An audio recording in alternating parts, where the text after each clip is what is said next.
President Trump spoke forcefully on the latest twist in a saga that has spanned years. Addressing reporters just moments ago, he seized on what he sees as a pivotal development in the indictment of former FBI Director James Comey. He lied.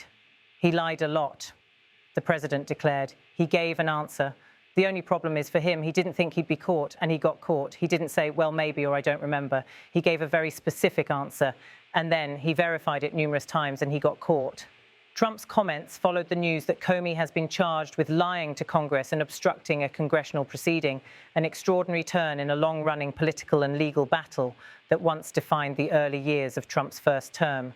Comey quickly responded in a statement released online, striking a defiant yet somber tone. My family and I have known for years that there are costs to standing up to Donald Trump, but we couldn't imagine ourselves living any other way. My heart is broken for the Department of Justice, but I have great confidence in the federal judicial system, and I'm innocent. So let's have a trial and keep the faith. The indictments have revived fierce political divisions over the handling of the Trump-era investigations. On a live panel, analysts Kim Stell and Andy McCarthy joined to discuss the implications of the charges, the political stakes, and the legal hurdles ahead. Kim Stell, a longtime observer of the Justice Department, underscored the political overtones. A lot of what President Trump has done now for months is to use the power of the presidency and the federal government to go after people, she said. Let's be clear about what's happening here. The president is singling out someone he just doesn't like. I think the country will see very clearly that we have an authoritarian president, and when you have a president ordering people's prosecution, that is a political persecution. Stell reflected on the history between Trump and Comey. She recalled that even before Trump assumed office, Comey's record at the FBI had been marked by contentious and, at times, politically charged decisions. That's why my editorial page actually advocated that Donald Trump, as soon as he was inaugurated the first time he fired him, unfortunately, he didn't do that. And now we have everything that's come since, she said. While Stell acknowledged that many Americans have long wanted to see Comey held accountable for what they consider his many sins, she cautioned that this indictment might not be the vehicle to achieve it. I'm not sure this particular charge is the way to go about it, in part because I'm not sure it's actually going to stick in the end, and that's going to leave a lot of disappointed people too. The conversation then turned to Andy McCarthy, a former federal prosecutor, who weighed in on the strength of the case. McCarthy revisited a key moment from a 2020 Senate hearing where Senator Ted Cruz pressed Comey on conflicting accounts surrounding leaks to the media. Cruz had said during that exchange, now what Mr. McCabe is saying and what you testified to this committee cannot both be true. One or the other is false. Who's telling the truth? To which Comey replied, I stand by what the testimony that I gave in May of 2017. McCarthy, however, sought to clarify the core dispute. I love Ted, but McCabe never said that Comey authorized it. What McCabe said was that McCabe authorized it. This is a leak to the Wall Street Journal, and then he told Comey about it later, McCarthy explained. Highlighting the legal standard required for conviction, he added, the only way that you could convict Comey beyond a reasonable doubt is Comey would have to truly believe that he personally had authorized the leak. He would have to actually have authorized the leak, and then he would have had to know that he was lying when he denied it to the Senate. They're not even going to be able to prove that he authorized the leak because, by all accounts, he didn't. So I don't think this case even gets to trial. This sharp assessment underscored the gap between political narratives and legal realities. For all the headlines generated by the indictment, McCarthy emphasized that proving the charge would require clear evidence of intent that prosecutors may simply not have. The discussion then turned to the possibility of further prosecutions arising out of the Russia investigation. When asked whether Trump's suggestion that more individuals might face legal consequences held merit, Stell responded with tempered expectations.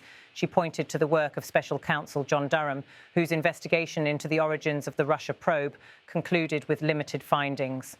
We've been looking at this for a long time now, she said. Durham did his report. He didn't come up with anything, and that's in part because it's been pretty hard to get anyone. We will see what comes. But a lot of this is there going to be strength to these cases, and I think that that really does matter in the end. In his closing remarks, McCarthy brought the focus back to first principles. Recalling an old saying from a mentor on the bench, he remarked, courts don't do poetic justice, they do prosaic justice. And this case is not about Russiagate and all the abuses. It's about, can they prove the charges in the four corners of the indictment? And they can't. The programme wrapped up swiftly, with the hosts thanking the guests for their insights on what had become a surprisingly eventful news day. This latest clash between President Trump and James Comey is not merely the continuation of a personal feud, it is a test of how the justice system navigates politically charged allegations. Both men are digging into familiar positions, Trump portraying his adversary as a habitual liar, caught by his own words, and Comey casting himself as a public servant, victimized for defying presidential pressure.